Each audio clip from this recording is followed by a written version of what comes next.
Okay, look at this thing. It's the size of a very confident suitcase. It has a canopy that lifts open like a jewelry box. The steering isn't a wheel. It's handlebars mounted below the seat, pivoting like the controls of a small aircraft. The fuel tank folds up. The tail folds up. The seat folds up. The whole thing unfolds like a puzzle box every time you want to get in or check the oil.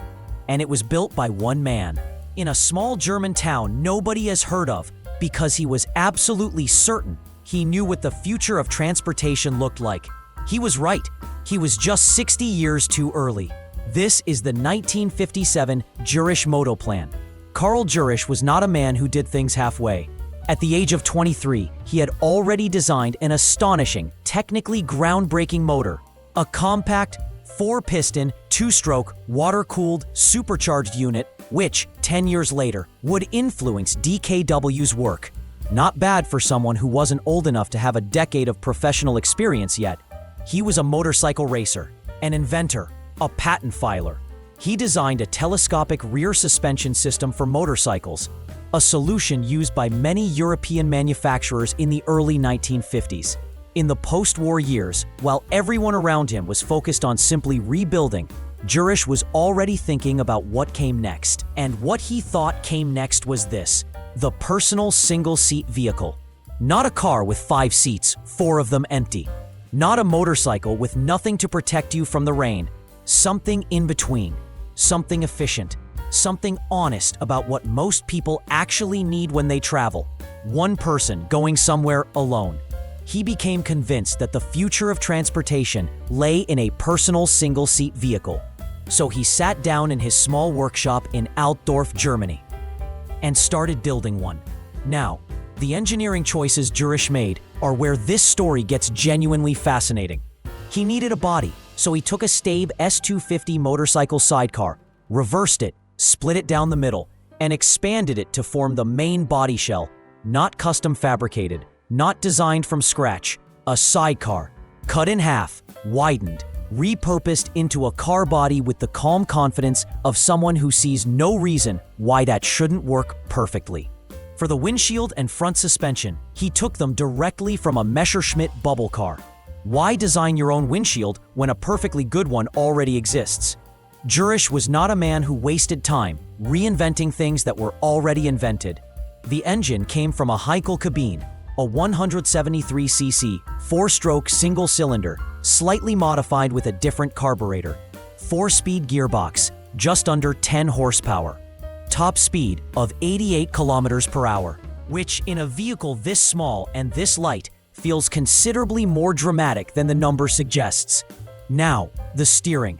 This is the detail that separates the Motoplan from everything else in the room. The cabin looked more like a cockpit. An aviator would feel right at home with the joystick for steering and the gear stick right where you'd expect the flaps to be. U-shaped handlebars pivoting beneath the seat, giving precise control without the bulk of a conventional steering column. The whole interior arrangement said, this is not a shrunken car. This is something new entirely. The machine unfolded like a puzzle box.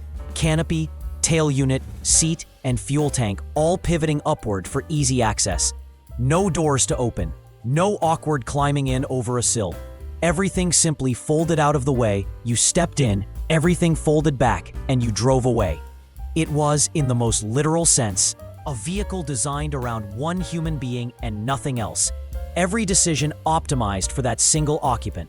Every gram of unnecessary weight eliminated. Every component borrowed from something else because designing it fresh would be slower and more expensive than being clever. So Jurisch had his car. 3 prototypes built, each one slightly different from the last. The second, also blue, was given a larger and more practical cabin. The third was painted red with a larger box-shaped tail instead of the curved one. Now, he needed a market. And here is where the story takes a turn that is equal parts admirable and heartbreaking.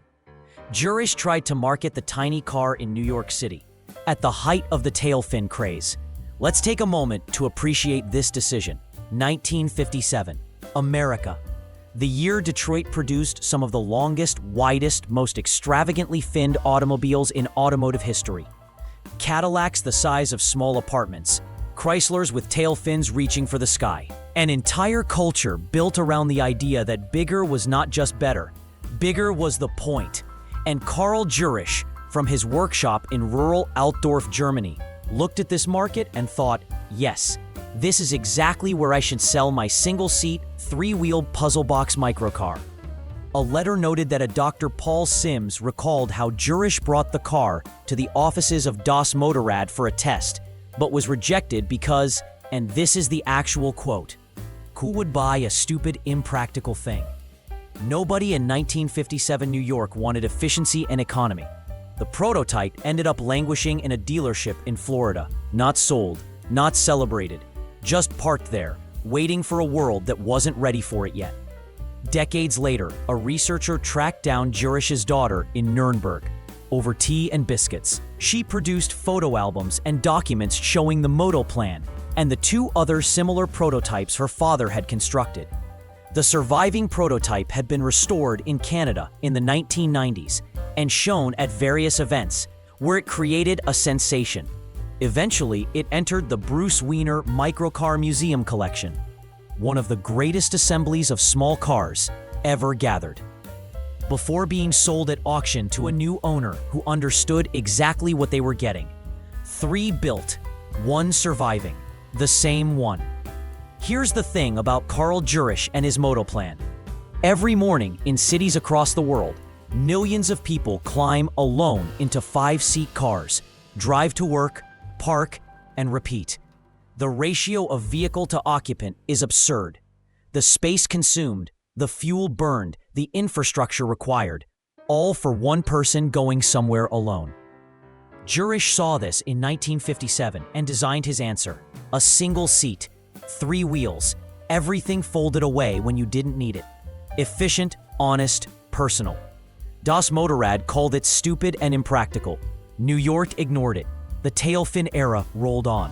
And now, 67 years later, the conversation about urban mobility, personal transport, and right-sizing the vehicle to the journey is exactly the conversation Jurisch was trying to start in a small workshop in Altdorf, Germany, with a cut-up sidecar and a Heinkel engine.